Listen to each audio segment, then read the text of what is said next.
Jack London, White Fang. Part 5. Narrated by Sam Kusi.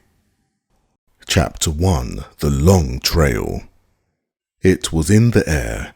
White Fang sensed the coming calamity, even before there was tangible evidence of it. In vague ways it was borne in upon him that a change was impending. He knew not how nor why, yet he got his feel on the oncoming event from the gods themselves. In ways subtler than they knew, they betrayed their intentions to the wolfdog that haunted the cabin stoop, and that, though he never came inside the cabin, knew what went on inside their brains. "Listen to that, will you?" the dog musher exclaimed at supper one night. Weedon Scott listened. Through the door came a low, anxious whine, like a sobbing under the breath that had just grown audible. Then came the long sniff, as White Fang reassured himself that his god was still inside and had not yet taken himself off in mysterious and solitary flight. "I do believe that wolf's onto you," the dog musher said. Weedon Scott looked across at his companion with eyes that almost pleaded, though this was given the lie by his words. "What the devil can I do with a wolf in California?" he demanded. "That's what I say," Matt answered. "What the devil can you do with a wolf in California?" But this did not satisfy Weedon Scott. The other seemed to be judging him in a non-committal sort of way. "White man's dogs would have no show against him," Scott went on.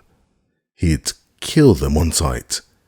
If he didn't bankrupt me with damaged suits, the authorities would take him away from me and electrocute him." "He's a downright murderer, I know," was the dog musher's comment. Weedon Scott looked at him suspiciously.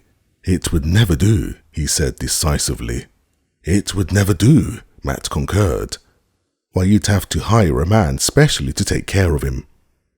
The other suspicion was allayed. He nodded cheerfully. In the silence that followed, the low, half-sobbing whine was heard at the door, and then the long, questing sniff. "There's no denying he thinks a hell of a lot of you," Matt said. The other glared at him in sudden wrath. "Damn it all, man! I know my own mind and what's best. I'm agreeing with you only..." "Only what?" Scott snapped out. "Only..." the dog musher began softly, then changed his mind and betrayed the rising anger of his own. "Well, you needn't get so all fired up about it. Judging by your actions, one would think you didn't know your own mind." Weedon Scott debated with himself for a while, and then said more gently, "You are right, Matt.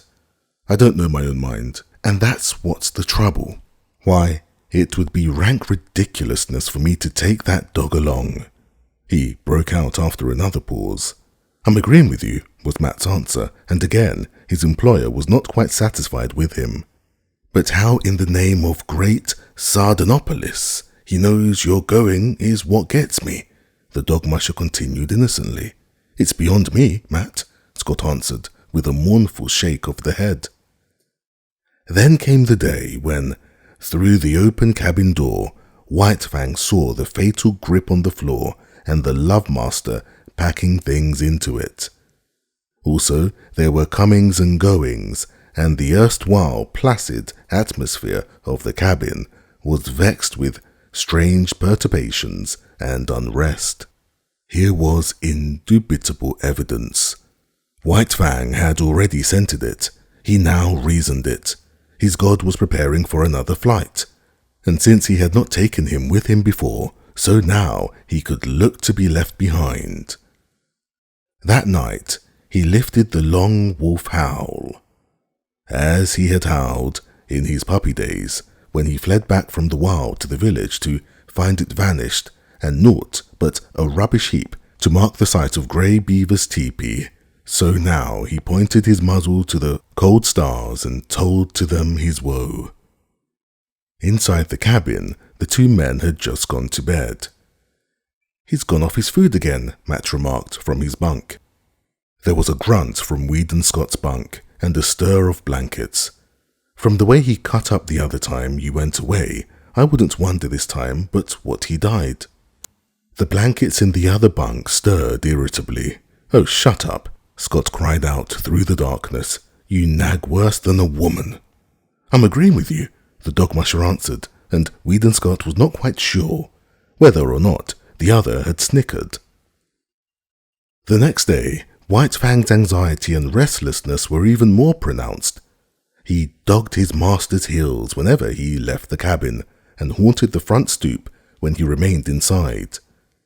Through the open door, he could catch glimpses of the luggage on the floor. The grip had been joined by 2 large canvas bags and a box. Matt was rolling his master's blankets and fur robe inside a small tarpaulin. White Fang whined as he watched the operation. Later on, 2 Indians arrived.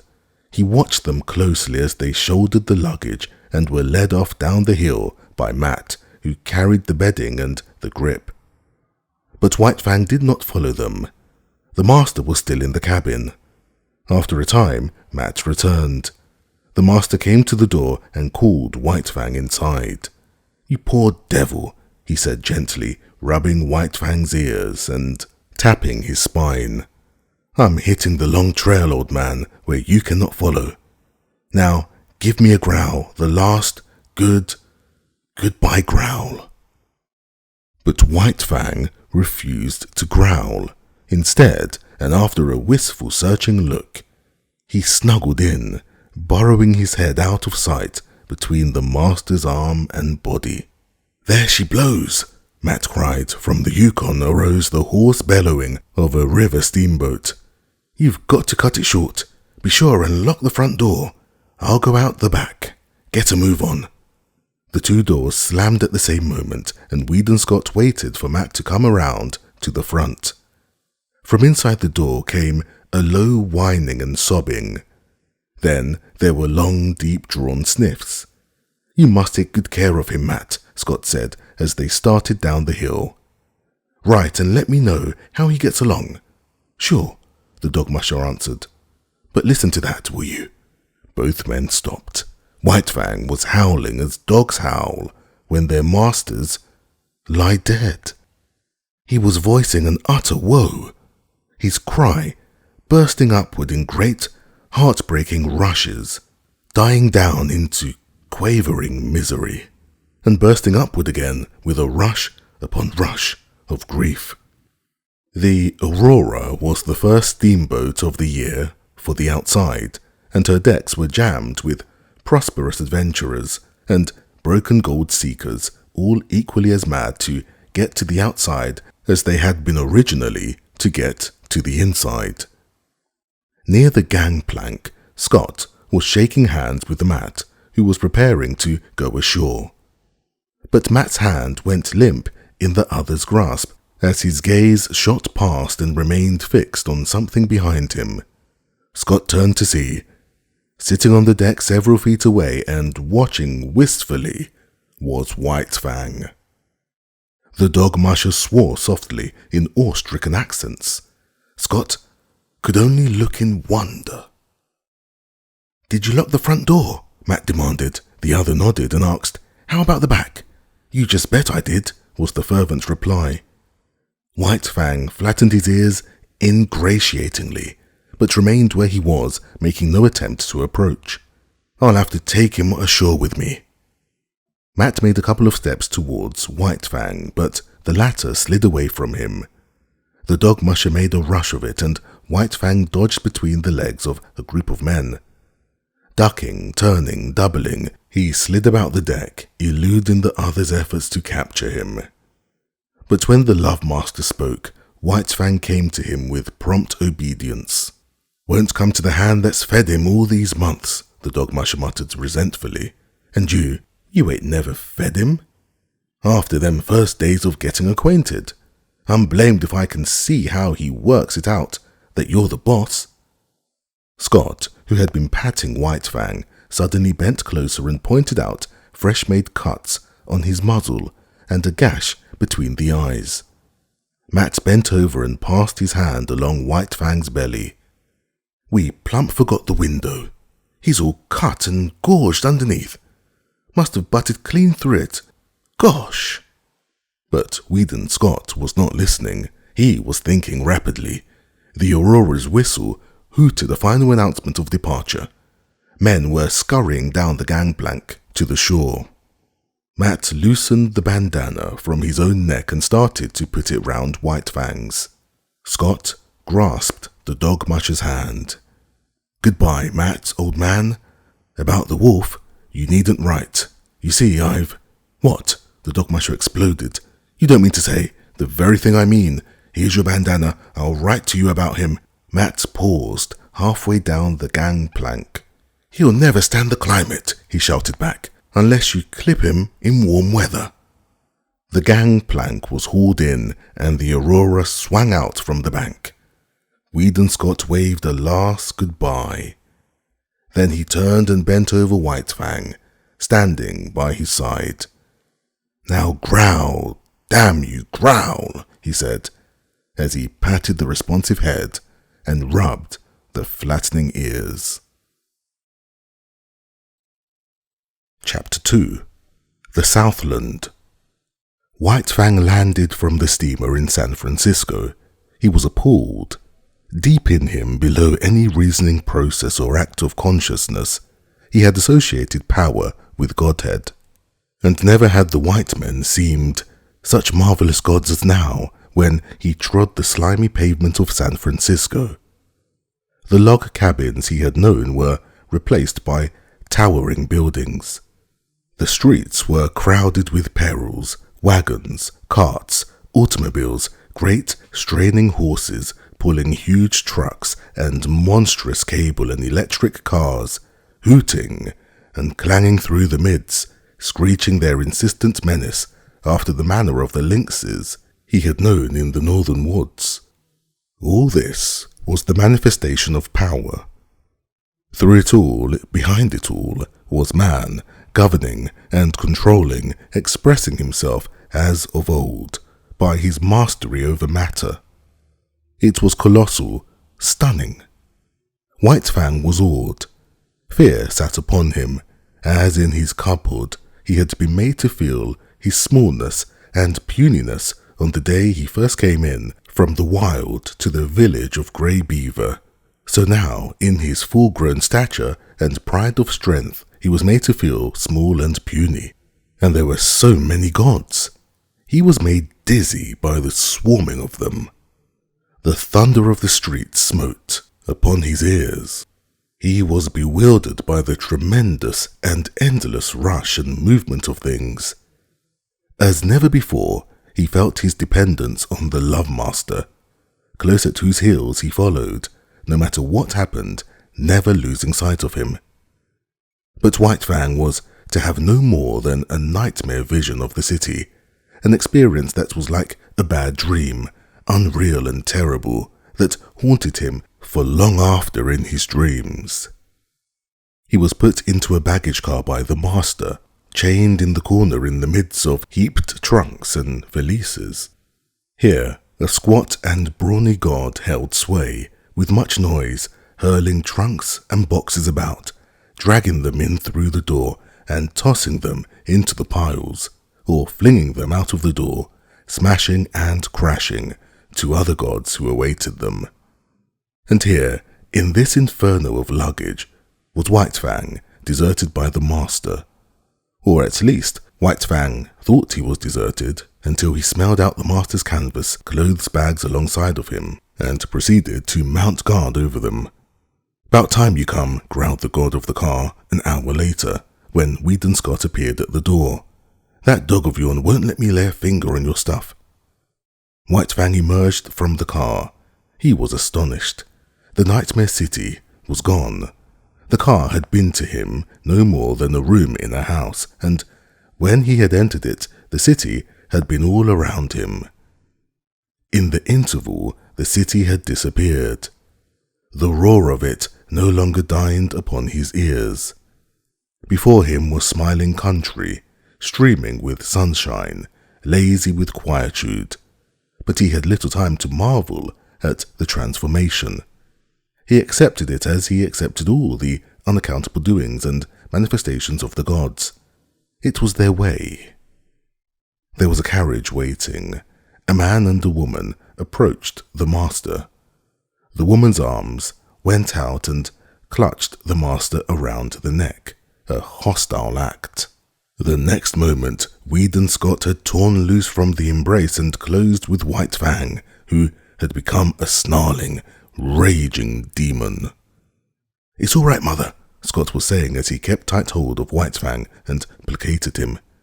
"He thought you were going to injure me, and he wouldn't stand for it. It's all right. It's all right. He'll learn soon enough.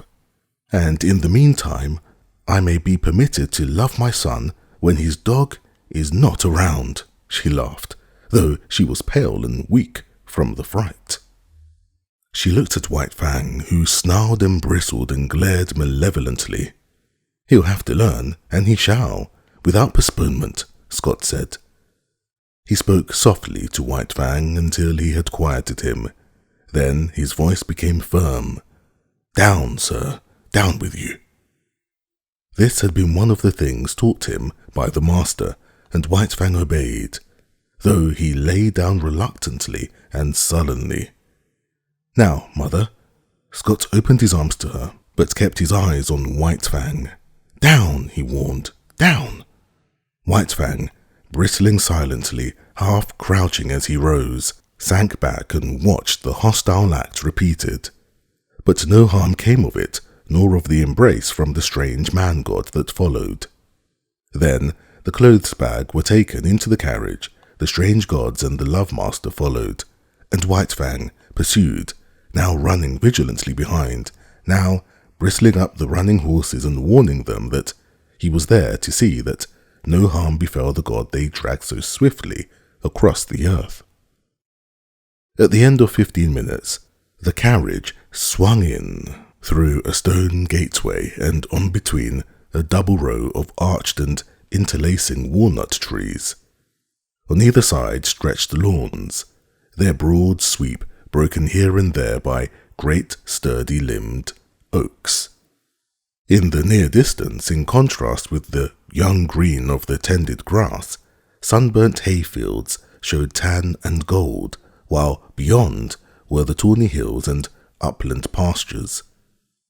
From the head of the lawn, on the first soft swell from the valley level, looked down the deep-porched, many-windowed house. Little opportunity was given White Fang to see all this. Hardly had the carriage entered the grounds when he was set upon by a sheepdog, bright-eyed, sharp-muzzled, righteously indignant and angry. It was between him and the master, cutting him off. White Fang snarled no warning, but his hair bristled as he made his silent and deadly rush. This rush was never completed. He halted with awkward abruptness, with stiff forelegs, bracing himself against his momentum, almost sitting down on his haunches, so desirous was he of avoiding contact with the dog he was in the act of attacking. It was a female, and the law of his kind thrust a barrier between. For him to attack her would require nothing less than a violation of his instinct. But with the sheepdog it was otherwise. Being a female, she possessed no such instinct. On the other hand, being a sheepdog, her instinctive fear of the wild, and especially of the wolf, was unusually keen. White Fang was to her a wolf, the hereditary marauder who had preyed upon her flocks from the time sheep were first herded and guarded by some dim ancestor of hers. And so, as he abandoned his rush at her and braced himself to avoid the contact, she sprang upon him. He snarled involuntarily as he felt her teeth in his shoulder, but beyond this, made no offer to hurt her. He backed away, stiff-legged with self-consciousness, and tried to go around her. He dodged this way and that, and curved and turned, but to no purpose. She remained always between him and the way he wanted to go. "Here, collie," called the strange man in the carriage. Weedon Scott laughed. "Never mind, father. It is good discipline. White Fang will have to learn many things, and it's just as well that he begins now. He'll adjust himself all right. The carriage drove on, and still Collie blocked White Fang's way. He tried to outrun her by leaving the drive and circling across the lawn, but she ran on the inner and smaller circle and was always there, facing him with her 2 rows of gleaming teeth. Back he circled, across the drive to the other lawn, and again she headed him off. The carriage was bearing the master away. White Fang caught glimpses of it disappearing amongst the trees. The situation was desperate. He essayed another circle. She followed, running swiftly, and then, suddenly, he turned upon her. It was his old fighting trick. Shoulder to shoulder, he struck her squarely. Not only was she overthrown, so fast had he been running that she rolled along, now on her back, now on her side, as she struggled to stop, crawling gravel with her feet and crying shrilly her hurt, pride and indignation. White Fang did not wait. The way was clear, and that was all that he wanted. She took after him, never ceasing her outcry. It was the straightaway now, and when it came to real running, White Fang could teach her things.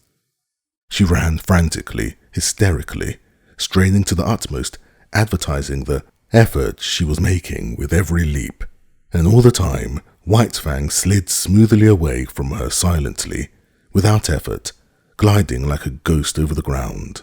As he rounded the house to the porte cochere, he came upon the carriage. It had stopped, and the master was alighting. At this moment, still running at top speed, White Fang became suddenly aware of an attack from the side. It was a deerhound rushing upon him. White Fang tried to face it, but he was going too fast, and the hound was too close. It struck him on the side, and such was his forward momentum, and the unexpectedness of it, White Fang was hurled to the ground and rolled clear over. He came out of the tangle a spectacle of malignancy, ears flattened back, lips writhing, nose wrinkling, his teeth clipping together as the fangs barely missed the hound's soft throat. The master was running up, but was too far away, and it was Collie that saved the hound's life. Before White Fang could spring in and deliver the fatal stroke, and just as he was in the act of springing in, Collie arrived.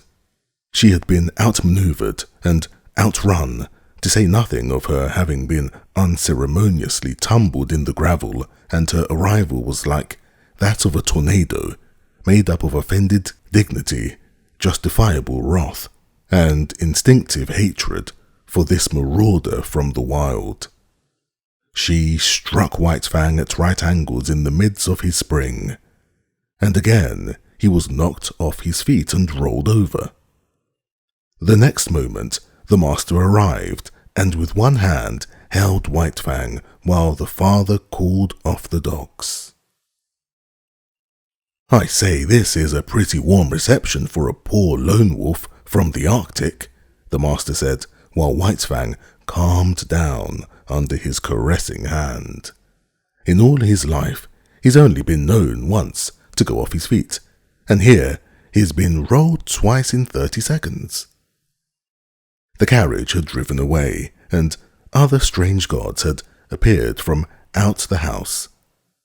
Some of these stood respectfully at a distance, but 2 of them, women, perpetrated the hostile act of clutching the master around the neck. White Fang, however, was beginning to tolerate this act. No harm seemed to come of it, while the noises the gods made were certainly not threatening. These gods also made overtures to White Fang, but he warned them off with a snarl, and the master did likewise with word of mouth. At such times, White Fang leaned in close against the master's leg and received reassuring pats on the head. The hound, under the command, "Dick, lie down, sir," had gone up the steps and lain down to one side of the porch, still growling and keeping a sullen watch on the intruder. Collie had been taken in charge by one of the woman gods, who held arms around her neck and petted and caressed her, but Collie was very much perplexed and worried, whining and restless, outraged by the permitted presence of this wolf and confident that the gods were making a mistake. All the gods started up the steps to enter the house. White Fang followed closely at the master's heels. Dick, on the porch, growled, and White Fang, on the steps, bristled and growled back. "Take Collie inside and leave the two of them to fight it out," suggested Scott's father. "After that, they'll be friends." "Then White Fang, to show his friendship, will have to be chief mourner at the funeral," laughed the master. The elder Scott looked incredulously, first at White Fang, then at Dick, and finally at his son. "You mean?" Whedon nodded his head. "I mean just that. You'd have a dead Dick inside 1 minute, 2 minutes at the farthest." He turned to White Fang. "Come on, you wolf. It's you that'll have to come inside." White Fang walked stiff-legged up the steps and across the porch, with tail rigidly erect, keeping his eyes on Dick to guard against a flank attack, and at the same time prepared for whatever fierce manifestation of the unknown that might pounce out upon him from the interior of the house. But no thing of fear pounced out, and when he had gained the inside, he scouted carefully around, looking at it and finding it not. Then he lay down with a contented grunt at the master's feet, observing all that went on, ever ready to spring to his feet and fight for life with the terrors he felt must lurk under the trap roof of the dwelling. Chapter 3. The God's Domain. Not only was White Fang adaptable by nature, but he had travelled much and knew the meaning of necessity and adjustment. Here, in Sierra Vista, which was the name of Judge Scott's place, White Fang quickly began to make himself at home. He had no further serious trouble with the dogs. They knew more about the ways of the Southland gods than did he, and in their eyes, he had qualified when he accompanied the gods inside the house. Wolf that he was, and unprecedented as it was, the gods had sanctioned his presence, and they, the dogs of the gods, could only recognize this sanction. Dick, perforce, had to go through a few stiff formalities at first, after which he calmly accepted White Fang as an addition to the premises. Had Dick had his way, they would have been good friends. All but White Fang was averse to friendship. All he asked of other dogs was to be let alone. His whole life he had kept aloof from his kind, and he still desired to keep aloof. Dick's overtures bothered him, so he snarled Dick away. In the north he had learned the lesson that he must let the master's dog alone, and he did not forget that lesson now. But he insisted on his own privacy and self-seclusion, and so thoroughly ignored Dick that good-natured creature finally gave him up and scarcely took as much interest in him as in the hitching post near the stable. Not so with Collie. While she accepted him because it was the mandate of the gods, that was no reason that she should leave him in peace. Woven into her being was the memory of countless crimes he and his had perpetrated against her ancestry. Not in a day nor a generation were the ravaged sheepfolds to be forgotten. All this was a spur to her, pricking her to retaliation. She could not fly in the face of the gods who permitted him, but that did not prevent her from making life miserable for him in petty ways. A feud, ages old, was between them, and she, for one, would see to it that he was reminded. So Collie took advantage of her sex to pick upon White Fang and maltreat him. His instinct would not permit him to attack her, while her persistence would not permit him to ignore her. When she rushed at him, he turned his fur-protected shoulder to her sharp teeth and walked away stiff-legged and stately. When she forced him too hard, he was compelled to go about in a circle, his shoulder presented to her, his head turned from her, and on his face and in his eyes a patient and bored expression. Sometimes, however, a nip on his hind quarters hastened his retreat and made it anything but stately. But as a rule, he managed to maintain a dignity that was almost solemnity. He ignored her existence whenever it was possible and made it a point to keep out of her way. When he saw or heard her coming, he got up and walked off. There was much in other matters for White Fang to learn. Life in the Northland was simplicity itself when compared with the complicated affairs of Sierra Vista. First of all, he had to learn the family of the master. In a way, he was prepared to do this, as Mitsa and Klukuch had belonged to Grey Beaver, sharing his food, his fire, and his blankets, so now, at Sierra Vista, belonged to the Love Master, all the denizens of the house. But in this matter, there was a difference, and many differences. Sierra Vista was a far vaster affair than the teepee of Grey Beaver. There were many persons to be considered. There was Judge Scott, and there was his wife. There were the master's two sisters, Beth and Mary. There was his wife, Alice, and then there were his children, Whedon and Maud, toddlers of 4 and 6. There was no way for anybody to tell him about all these people, and of blood ties and relationship he knew nothing whatever and never would be capable of knowing. Yet he quickly worked it out that all of them belonged to the master. Then, by observation, whenever opportunity offered, by study of action, speech, and the very intonations of the voice, he slowly learned the intimacy and the degree of favor they enjoyed with the master. And by this ascertained standard, White Fang treated them accordingly. What was of value to the master, he valued. What was dear to the master was to be cherished by White Fang and guarded carefully.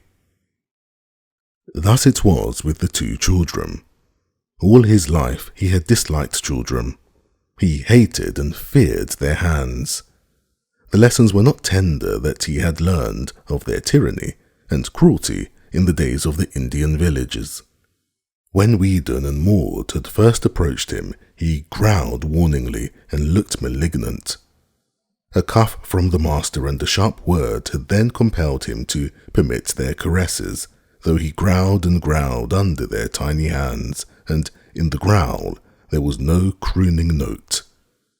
Later, he observed that the boy and girl were of great value in the master's eyes. Then it was that no cuff nor sharp word was necessary before they could pat him. Yet White Fang was never effusively affectionate. He yielded to the master's children with an ill but honest grace, and endured their fooling as one would endure a painful operation. When he could no longer endure, he would get up and stalk determinedly away from them. On the other hand, instead of walking away at sight of them, he waited for them to come to him, and still later it was noticed that a pleased light came into his eyes when he saw them approaching, and that he looked after them with an appearance of curious regret when they left him for other amusements.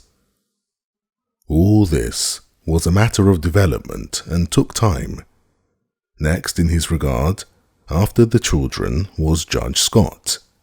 There were 2 reasons possibly for this. First, he was evidently a valuable possession of the master's, and next, he was undemonstrative. White Fang liked to lie at the feet on the wide porch when he read the newspaper, from time to time favoring White Fang with a look or a word, troublesome tokens that he recognized White Fang's presence and existence. But this was only when the master was not around. When the master appeared, all other beings ceased to exist so far as White Fang was concerned. White Fang allowed all the members of the family to pet him and make much of him, but he never gave to them what he gave to the master. No caress of theirs could put the love croon into his throat, and try as they would, they could never persuade him into snuggling against them. This expression of abandon and surrender, of absolute trust, he reserved for the master alone. In fact, he never regarded the members of the family in any other light than possessions of the love master. Also, White Fang had early come to differentiate between the family and the servants of the household. The latter were afraid of him, while he merely refrained from attacking them. This because he considered that they were likewise possessions of the master. Between White Fang and them existed a neutrality and no more. They cooked for the master and washed the dishes and did other things just as Matt had done up in the Klondike. They were, in short, appurtenances of the household. Outside the household, there was even more for White Fang to learn. The master's domain was wide and complex, yet it had its metes and bounds. The land itself ceased at the country road. Outside was the common domain of all gods, the roads and streets. Then, inside, other fences were particular domains of the other gods. Nor was there any way for him to learn save by experience. He obeyed his natural impulses until they ran him counter to some law. When this had been done a few times, he learned the law and after that observed it. But most potent in his education was the cuff of the master's hand, the censure of the master's voice. Because of White Fang's very great love, a cuff from the master hurt him far more than any beating Grey Beaver or Beauty Smith had ever given him. They had hurt only the flesh of him.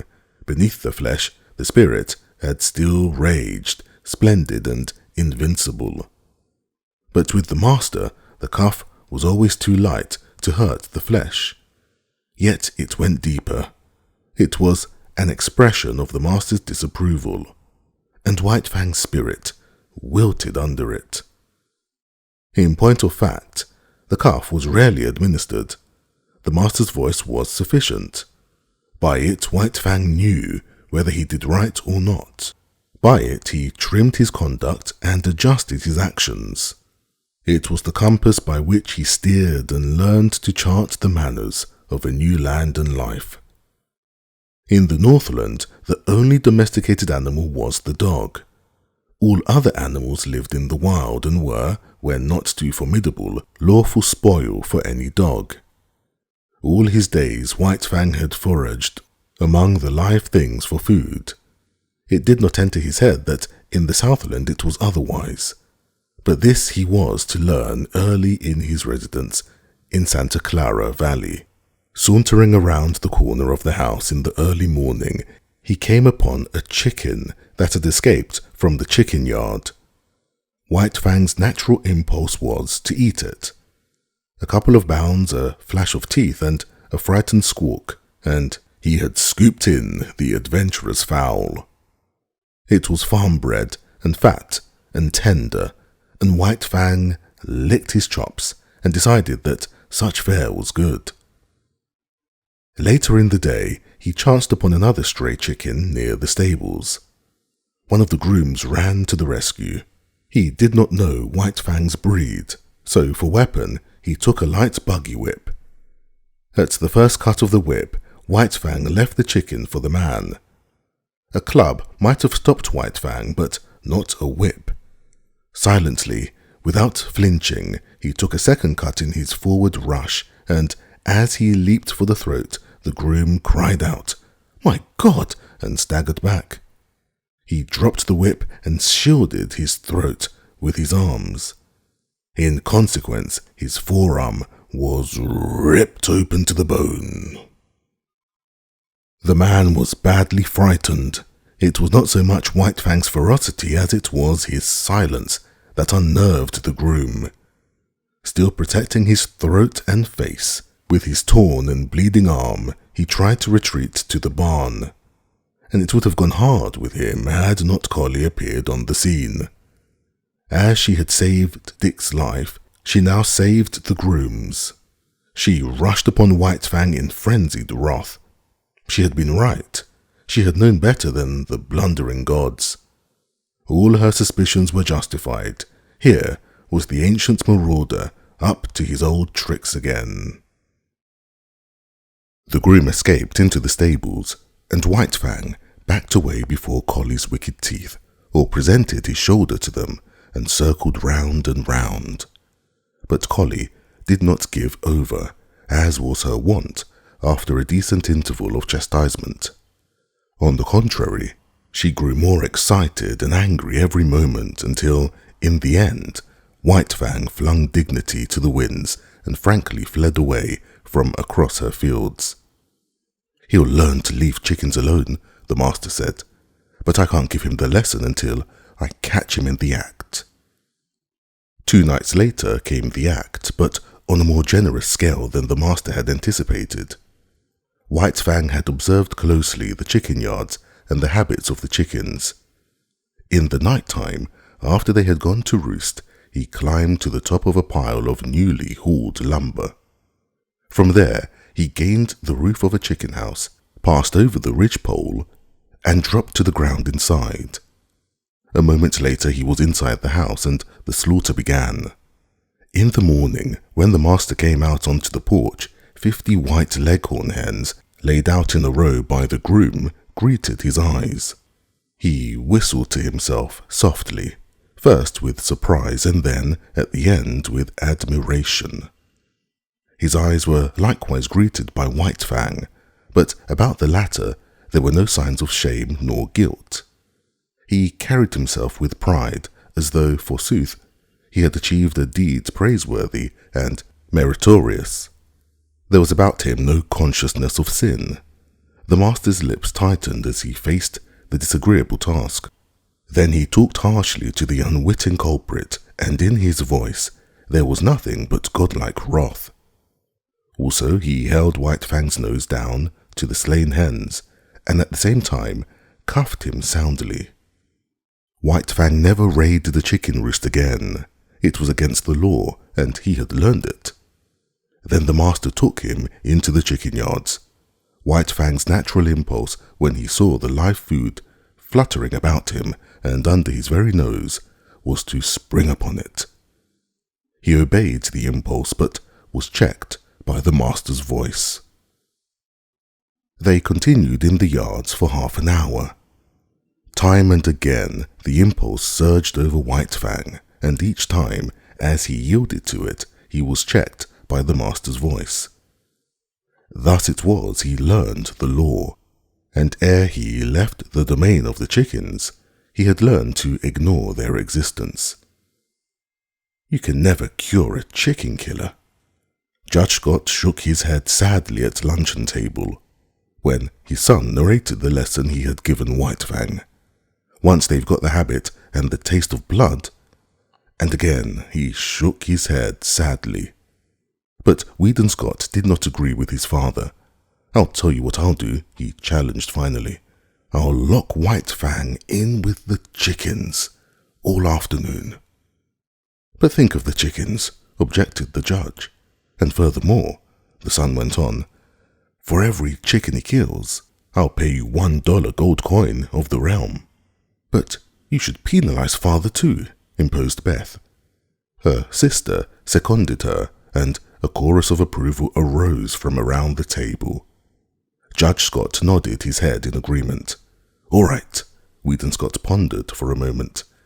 "And if, at the end of the afternoon, White Fang hasn't harmed a chicken for every 10 minutes of the time he has spent in the yard, you will have to say to him, gravely and with deliberation, just as if you were sitting on the bench and solemnly passing judgment, 'White Fang, you are smarter than I thought.'" From hidden points of vantage, the family watched the performance, but it was a fizzle. Locked in the yard, and there, deserted by the master, White Fang lay down and went to sleep. Once he got up and walked over to the trough for a drink of water. The chickens he calmly ignored. So far as he was concerned, they did not exist.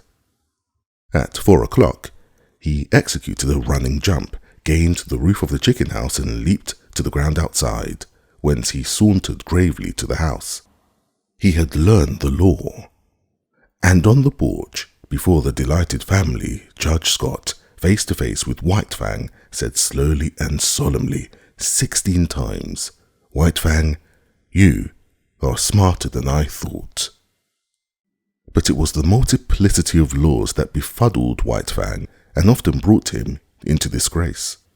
He had to learn that he must not touch the chickens that belonged to other gods.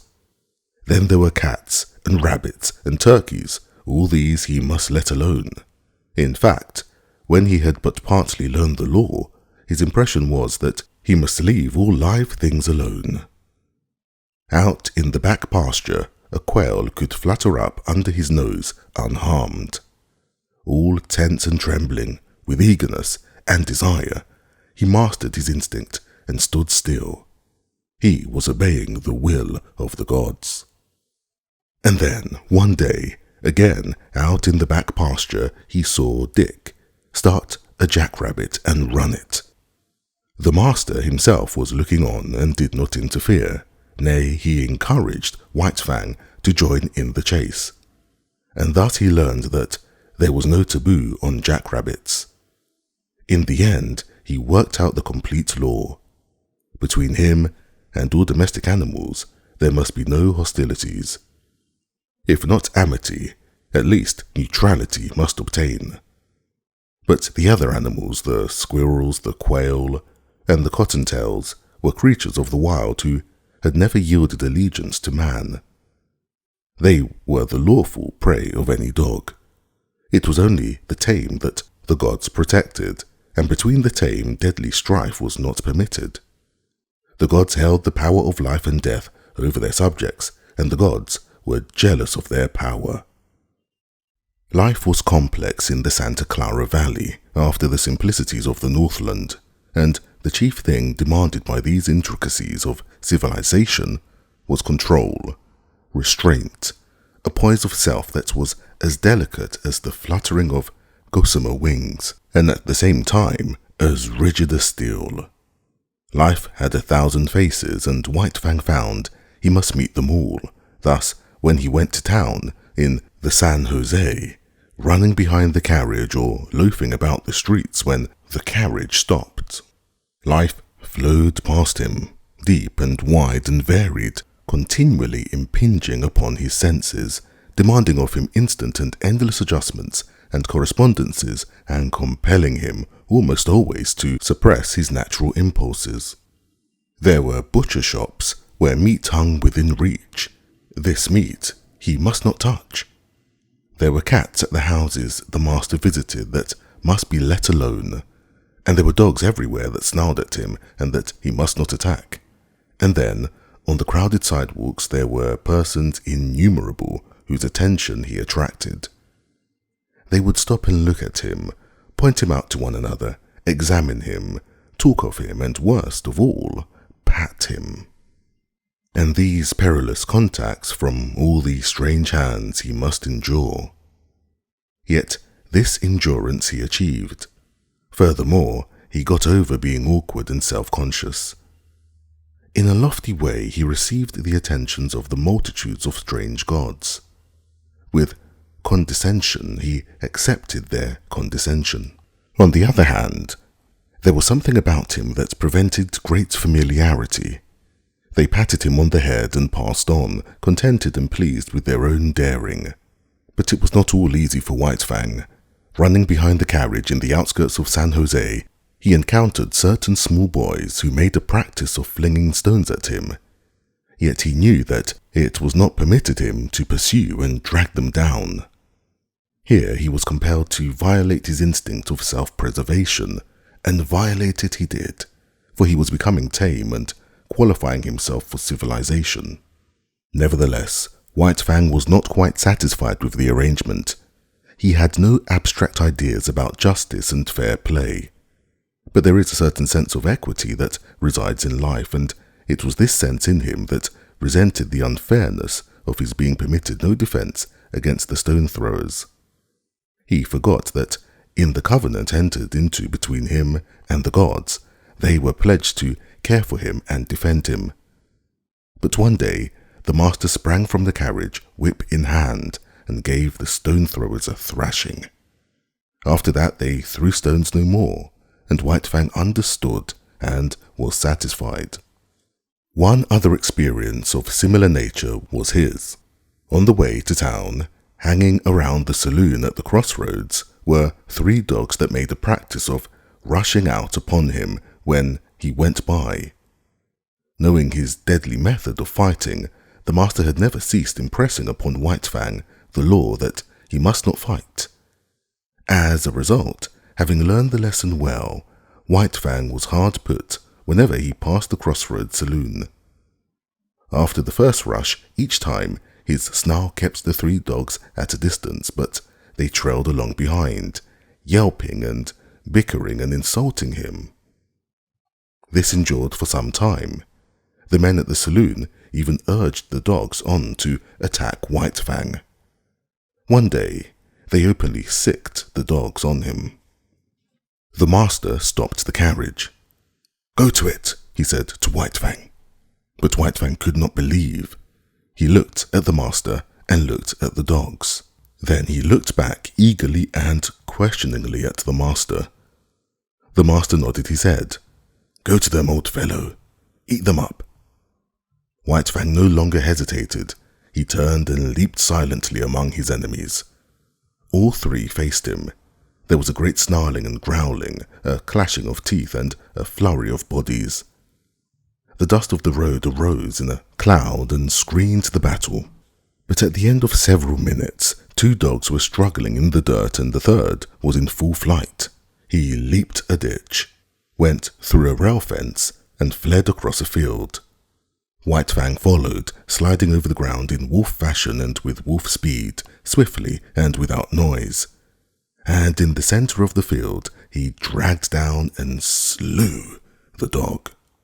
With this triple killing, his main troubles with dogs ceased. The word went up and down the valley, and men saw to it that their dogs did not molest the fighting wolf. Chapter 4. The Call of Kind.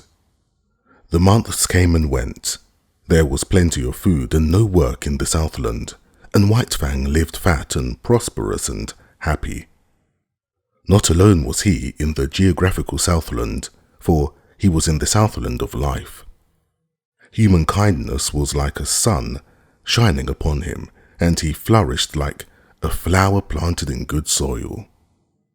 And yet he remained somehow different from other dogs.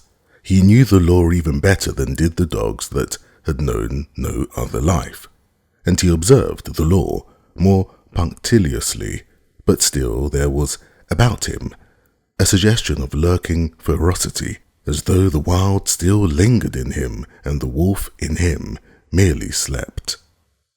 He never chummed with the other dogs. Lonely he had lived, so far as his kind was concerned, and lonely he would continue to live. In his puppyhood, under the persecution of Lip Lip and the puppy pack, and in his fighting days with Beauty Smith, he had acquired a fixed aversion for dogs. The natural course of his life had been diverted, and recoiling from his kind, he had clung to the human. Besides, all Southland dogs looked upon him with suspicion. He aroused in them their instinctive fear of the wild, and they greeted him always with snarl and growl and belligerent hatred. He, on the other hand, learned that it was not necessary to use his teeth upon them. His naked fangs and writhing lips were uniformly efficacious, rarely failing to send a bellowing, onrushing dog back on its haunches. But there was one trail in White Fang's life: Collie. She never gave him a moment's peace. She was not so amenable to the law as he. She defied all efforts of the master to make her become friends with White Fang.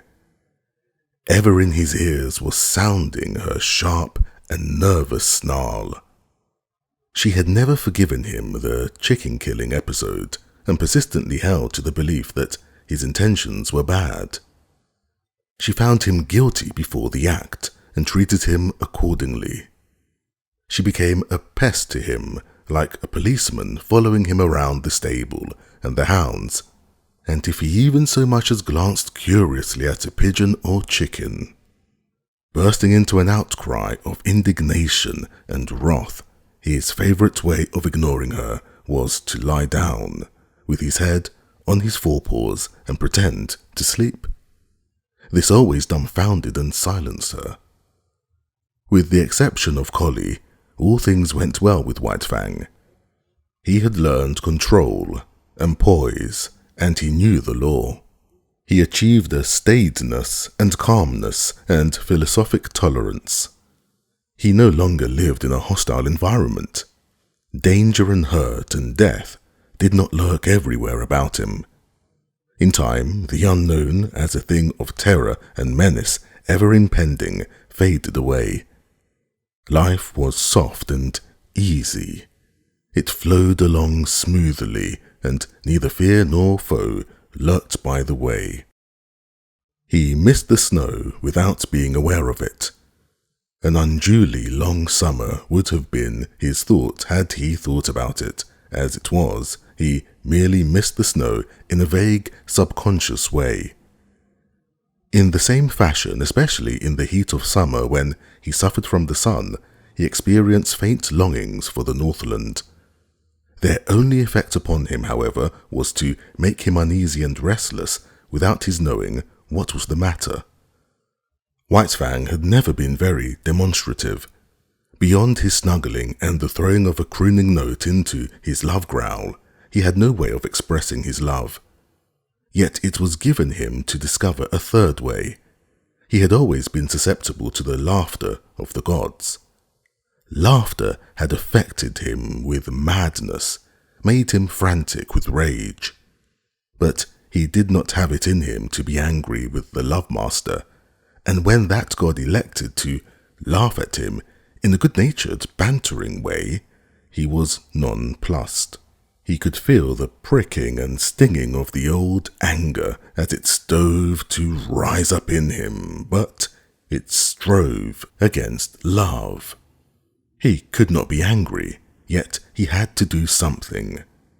At first he was dignified, and the master laughed the harder. Then he tried to be more dignified, and the master laughed harder than before. In the end, the master laughed him out of his dignity. His jaw slightly parted, his lips lifted a little, and a quizzical expression that was more love than humour came into his eyes. He had learned to laugh. Likewise, he learned to romp with the master, to be tumbled down and rolled over, and be the victim of innumerable rough tricks. In return, he feigned anger, bristling and growling ferociously, and clipping his teeth together in snaps that had all the seeming of deadly intention. But he never forgot himself. Those snaps were always delivered on the empty air. At the end of such a romp, when blow and cuff and snap and snarl were fast and furious, they would break off suddenly and stand several feet apart, glaring at each other. And then, just as suddenly, like the sun rising on a stormy sea, they would begin to laugh. This would always culminate with the master's arms going around White Fang's neck and shoulders while the latter crooned and growled his love song. But nobody else ever romped with White Fang. He did not permit it. He stood on his dignity, and when they attempted it, his warning snarl and bristling mane were anything but playful. That he allowed the master these liberties was no reason that he should be a common dog, loving here and there everybody's property for a romp and good time. He loved with single heart and refused to cheapen himself or his love. The master went out on horseback a great deal, and to accompany him was one of White Fang's chief duties in life. In the Northland, he had evidenced his fealty by toiling in the harness, but there were no sleds in the Southland, nor did dogs pack burdens on their backs. So he rendered fealty in the new way by running with the master's horse. The longest day never played White Fang out. His was the gait of the wolf, smooth, tireless and effortless, and at the end of 50 miles, he would come in jauntily ahead of the horse. It was in connection with the riding that White Fang achieved one other mode of expression, remarkable in that he did it but twice in all his life. The first time occurred when the master was trying to teach a spirited thoroughbred the method of opening and closing the gates without the rider dismounting. Time and again, and many times, he ranged the horse up to the gate in the effort to close it, and each time the horse became frightened and backed and plunged away. It grew more nervous and excited every moment. When it reared, the master put the spurs to it and made it drop its forelegs back to earth, whereupon it would begin kicking with its hind legs. White Fang watched the performance with increasing anxiety until he could contain himself no longer, when he sprang in front of the horse and barked savagely and warningly. Though he often tried to bark thereafter, and the master encouraged him, he succeeded only once, and then it was not in the master's presence. A scamper across the pasture, a jackrabbit rising suddenly under the horse's feet, a violent shear, a stumble, a fall to earth, and a broken leg for the master was the cause of it. White Fang sprang in a rage at the throat of the offending horse, but was checked by his master's voice. "Home! Go home!" the master commanded when he had ascertained his injury. White Fang was disinclined to desert him. The master thought of writing a note, but searched his pockets vainly for pencil and paper. Again he commanded White Fang to go home. The latter regarded him wistfully, started away, then returned and whined softly. The master talked to him gently but seriously, and he cocked his ears and listened with painful intentness. "That's all right, old fellow. You just run along home," ran the talk. "Go on home and tell 'em what's happened to me. Home with you, you wolf. Get along home." White Fang knew the meaning of home, and though he did not understand the remainder of the master's language, he knew it was his will that he should go home. He turned and trotted reluctantly away. Then he stopped, undecided, and looked back over his shoulder. "Go home," came the sharp command, and this time he obeyed. The family was on the porch, taking the cool of the afternoon, when White Fang arrived. He came in among them, panting, covered with dust.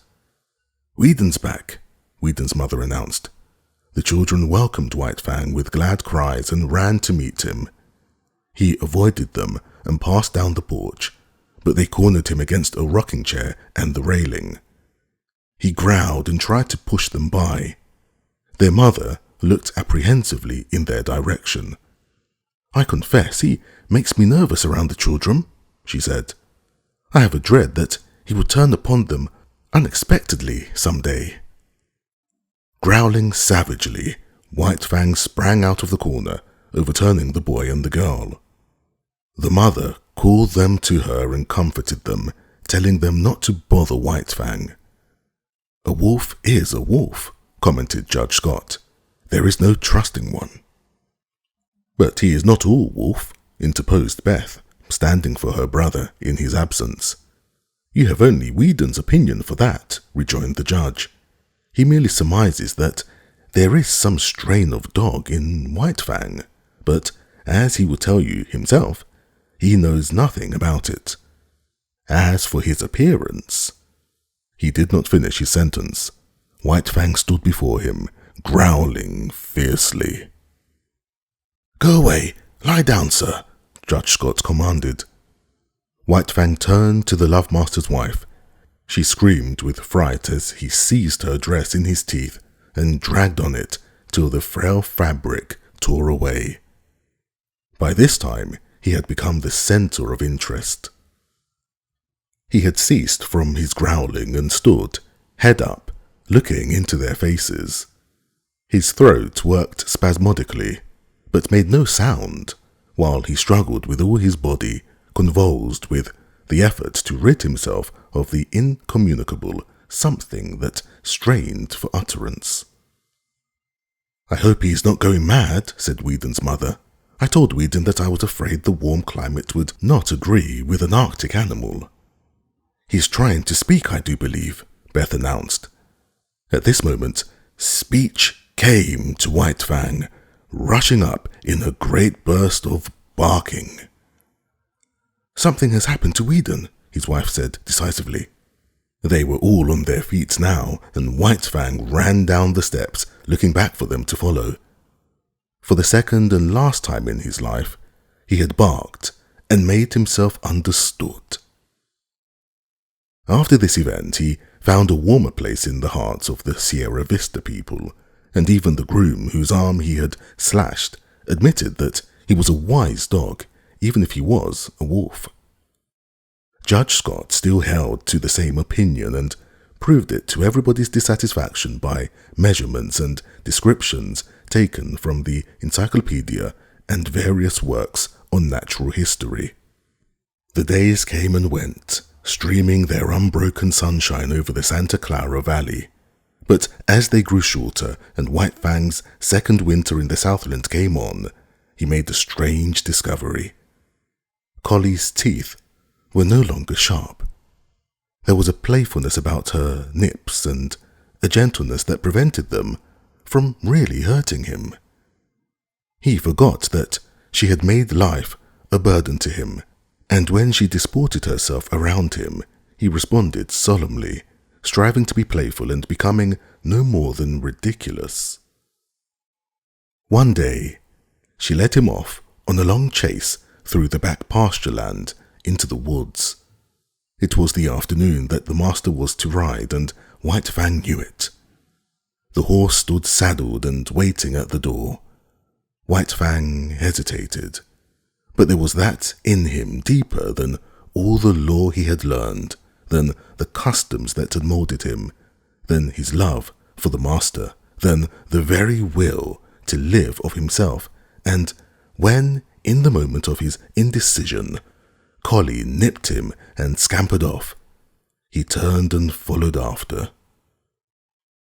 The master rode alone that day, and in the woods, side by side, White Fang ran with Collie, as his mother, Quiche, and old One-Eye had run long years before in the silent Northland forest.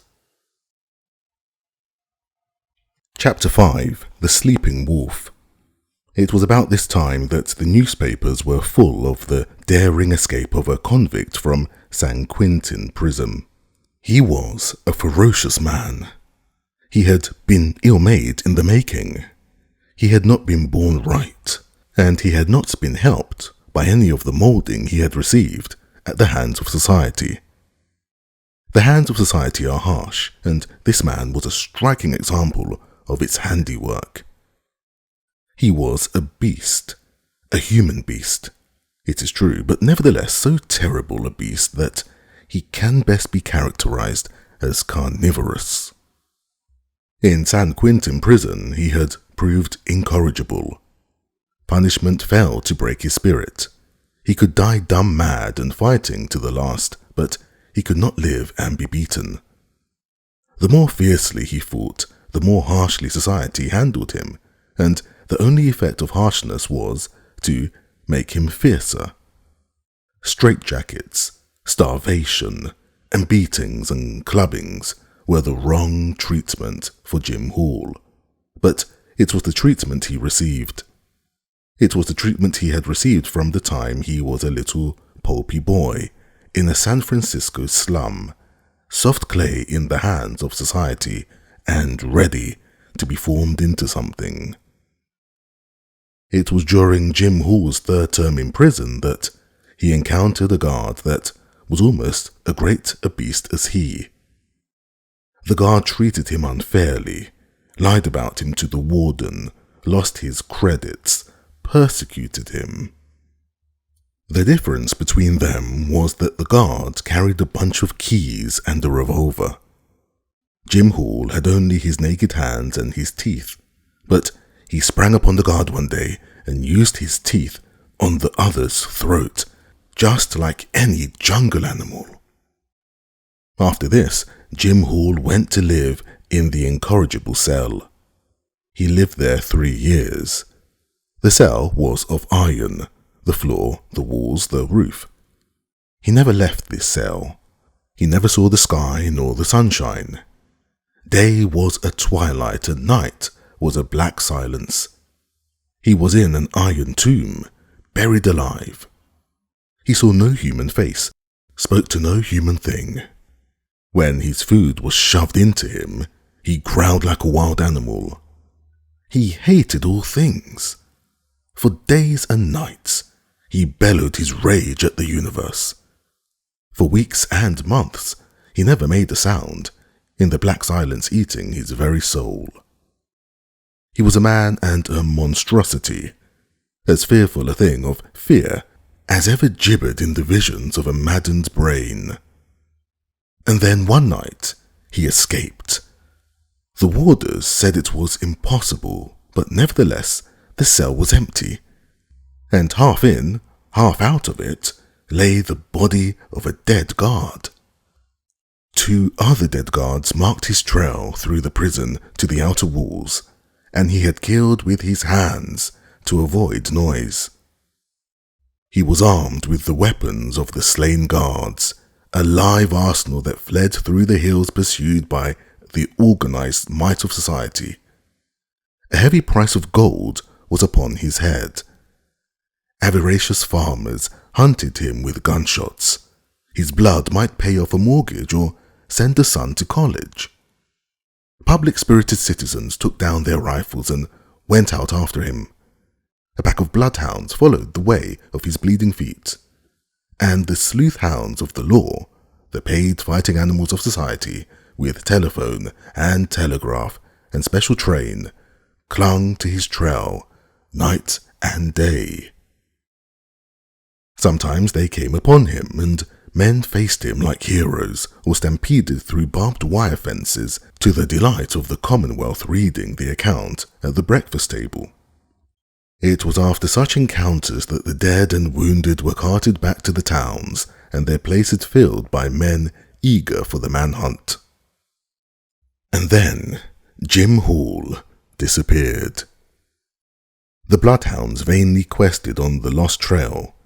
Inoffensive ranchers in remote valleys were held up by armed men and compelled to identify themselves, while the remains of Jim Hall were discovered on a dozen mountainsides by greedy claimants for blood money. In the meantime, the newspapers were read at Sierra Vista, not so much with interest as with anxiety. The women were afraid. Judge Scott pooh-poohed and laughed, but not with reason, for it was in his last days on the bench that Jim Hall had stood before him and received sentence. And in open courtroom, before all men, Jim Hall had proclaimed that the day would come when he would wreak vengeance on the judge that sentenced him. For once, Jim Hall was right. He was innocent of the crime for which he was sentenced. It was a case, in the parlance of thieves and police, of railroading. Jim Hall was being railroaded to prison for a crime he had not committed. Because of the 2 prior convictions against him, Judge Scott imposed upon him a sentence of 50 years. Judge Scott did not know all things, and he did not know that he was party to a police conspiracy, that the evidence was hatched and perjured, that Jim Hall was guiltless of the crime charged. And Jim Hall, on the other hand, did not know that Judge Scott was merely ignorant. Jim Hall believed that the judge knew all about it and was hand in glove with the police in the perpetration of the monstrous injustice. So it was when the doom of 50 years of living death was uttered by Judge Scott that Jim Hall, hating all things in the society that misused him, rose up and raged in the courtroom until dragged down by half a dozen of his blue-coated enemies. To him, Judge Scott was the keystone in the arch of injustice, and upon Judge Scott he emptied the vials of his wrath and hurled the threats of his vengeance yet to come. Then Jim Hall went to his living death and escaped. Of all this, White Fang knew nothing, but between him and Alice, the master's wife, there existed a secret. Each night, after Sierra Vista had gone to bed, she rose and let in White Fang to sleep in the big hall. Now, White Fang was not a house dog, nor was he permitted to sleep in the house, so each morning, early, she slipped down and let him out before the family was awake. On one such night, while all the house slept, White Fang awoke and lay very quietly, and very quietly he smelled the air and read the message it bore of a strange god's presence, and to his ears came sounds of the strange god's movements. White Fang burst into a furious outcry. It was not his way. The strange god walked softly, but more softly walked White Fang, for he had no clothes to rub against the flesh of his body. He followed silently. In the wild he had hunted live meat that was infinitely timid, and he knew the advantage of surprise. The strange god paused at the foot of the great staircase and listened, and White Fang was as dead, so without movement was he as he watched and waited. Up that staircase the way led to the Love Master and to the Love Master's dearest possessions. White Fang bristled, but waited. The strange god's foot lifted. He was beginning the ascent. Then it was that White Fang struck. He gave no warning, with no snarl, anticipated his own action. Into the air he lifted his body in the spring that landed him on the strange god's back. White Fang clung with his forepaws to the man's shoulders, at the same time burying his fangs into the back of the man's neck. He clung on for a moment, long enough to drag the god over backward. Together they crashed to the floor.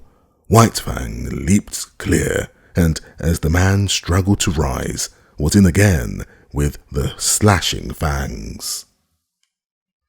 Sierra Vista awoke in alarm. The noise from downstairs was as that of a score of battling fiends. There were revolver shots. A man's voice screamed once in horror and anguish. There was a great snarling and growling, and over all arose a smashing and crashing of furniture and glass. But almost as quickly as it had arisen, the commotion died away. The struggle had not lasted more than 3 minutes. The frightened household clustered at the top of the stairway. From below, as from out an abyss of blackness, came up a gurgling sound, as of air bubbling through water. Sometimes this gurgle became sibilant, almost a whistle.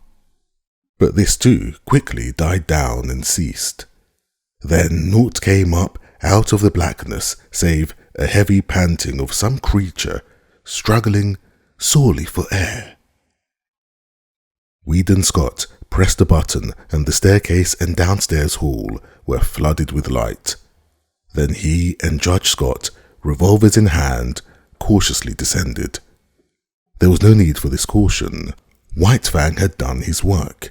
In the midst of the wreckage of overthrown and smashed furniture, partly on his side, his face hidden by an arm, lay a man. Weedon Scott bent over, removed the arm, and turned the man's face upward. A gaping throat explained, the manner of his death. "Jim Hall," said Judge Scott, and father and son looked significantly at each other. Then they turned to White Fang. He, too, was lying on his side. His eyes were closed, but the lids slightly lifted in an effort to look at them as they bent over him, and the tail was perceptibly agitated in a vain effort to wag. Weedon Scott patted him, and his throat rumbled an acknowledging growl. But it was a weak growl at best, and it quickly ceased.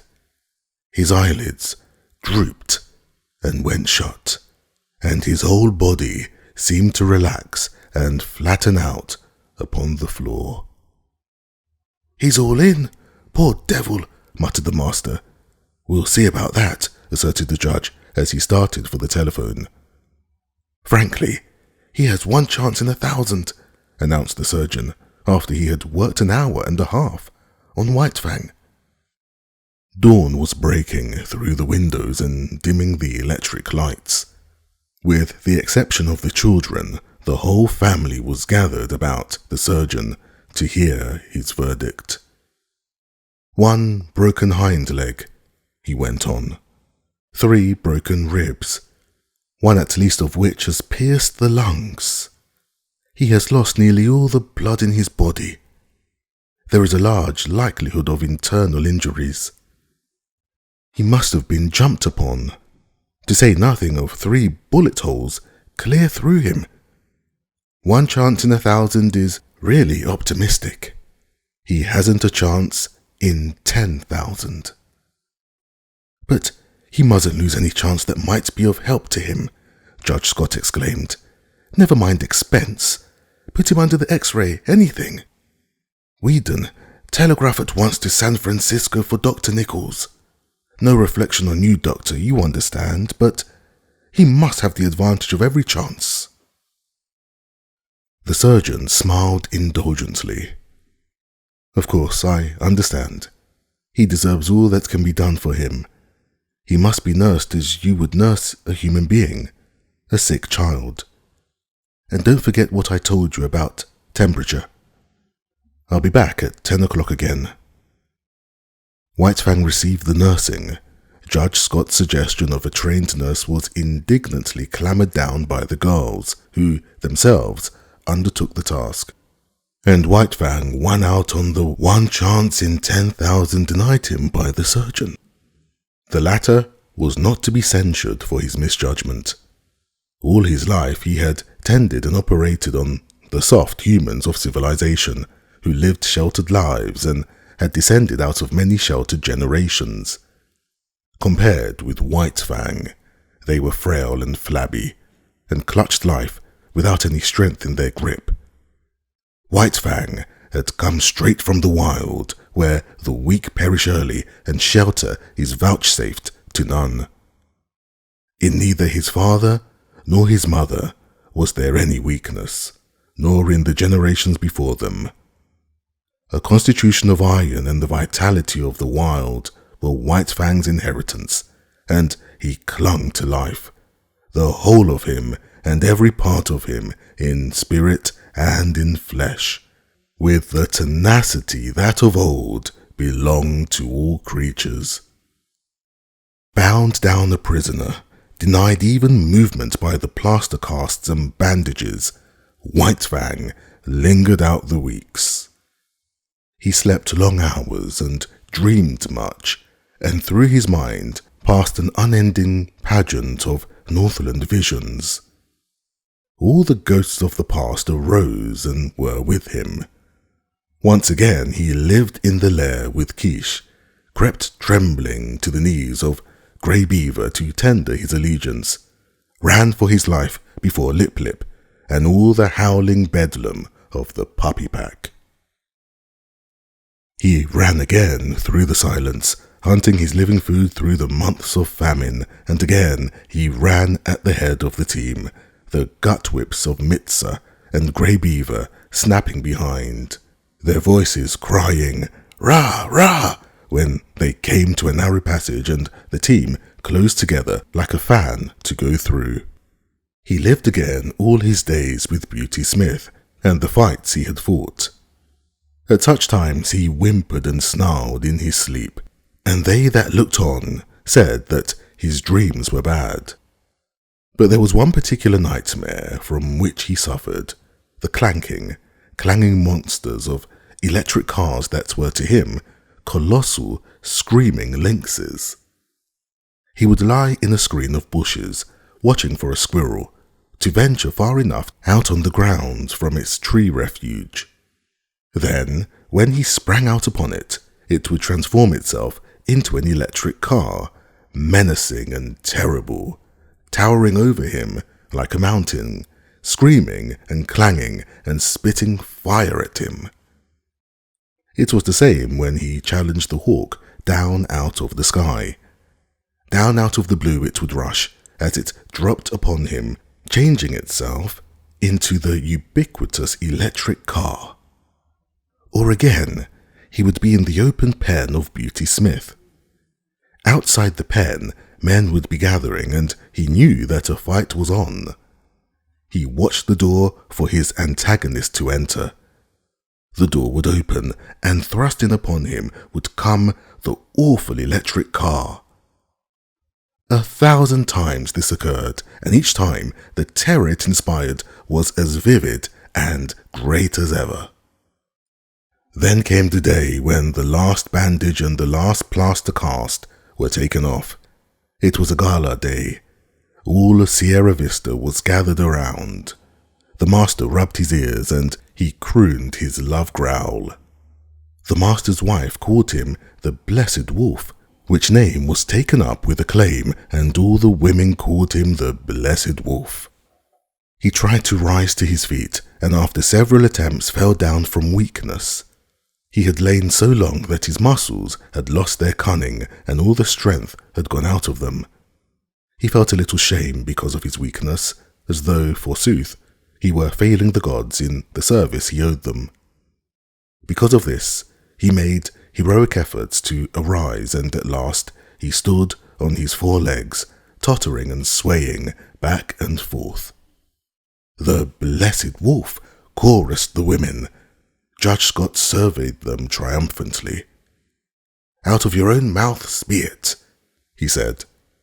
"Just as I contended right along. No mere dog could have done what he did. He's a wolf." "A blessed wolf," amended the judge's wife. "Yes, Blessed Wolf," agreed the judge. "And henceforth that shall be my name for him." "He'll have to learn to walk again," said the surgeon, "so he might as well start in right now. It won't hurt him. Take him outside." And outside he went, like a king, with all Sierra Vista about him and tending on him. He was very weak, and when he reached the lawn, he lay down and rested for a while. Then the procession started on, little spurts of strength coming into White Fang's muscles as he used them, and the blood began to surge through them. The stables were reached, and there in the doorway lay Collie, a half-dozen pudgy puppies playing about her in the sun. White Fang looked on with a wondering eye. Collie snarled warningly at him, and he was careful to keep his distance. The master, with his toe, helped one sprawling puppy toward him. He bristled suspiciously, but the master warned him that all was well. Collie, clasped in the arms of one of the women, watched him jealously and, with a snarl, warned him that all was not well. The puppy sprawled in front of him. He cocked his ears and watched it curiously. Then their noses touched, and he felt the warm little tongue of the puppy on his jowl. White Fang's tongue went out, he knew not why, and he licked the puppy's face. Hand-clapping and pleased cries from the gods greeted the performance.